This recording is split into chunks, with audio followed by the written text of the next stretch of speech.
লাযিমাল ইস্তিগফার, যে নিজের উপর ইস্তিগফারকে আবশ্যক করে নেয়, জাআলাল্লাহু লাহু মিন কুল্লি হাম্মিন ফারাজা, আল্লাহ তার সমস্ত দুশ্চিন্তা পেরেশানি দূর করে দেন। সুবহানাল্লাহ।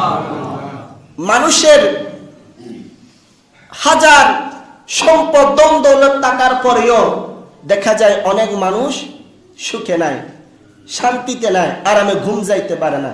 কারণ কেন? তার মধ্যে টেনশন থাকে, দুশ্চিন্তা থাকে। একজন মানুষ সুখী হওয়ার জন্য যে জিনিসটা প্রয়োজন সেটা হচ্ছে দুশ্চিন্তা পেরেশানি মুক্ত, ঠিক না?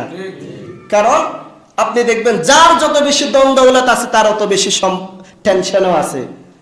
তো সেই জন্য যাদের ধন দৌলত আছে বেশি বেশি ইস্তেগফার করবেন, ইস্তেগফারের দ্বারা আপনার দুশ্চিন্তা আল্লাহ দূর করে দিবেন। সুবহানাল্লাহ।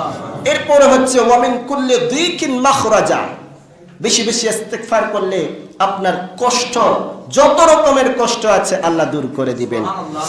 এরপরে ওয়া রিজকুহু মিন হাইসু লা ইয়াহতাসিব, আপনি যদি বেশি বেশি ইস্তেগফার করেন আল্লাহ পাক আপনার রিজিকের মধ্যে অফুরন্ত বারাকাত দান করবেন।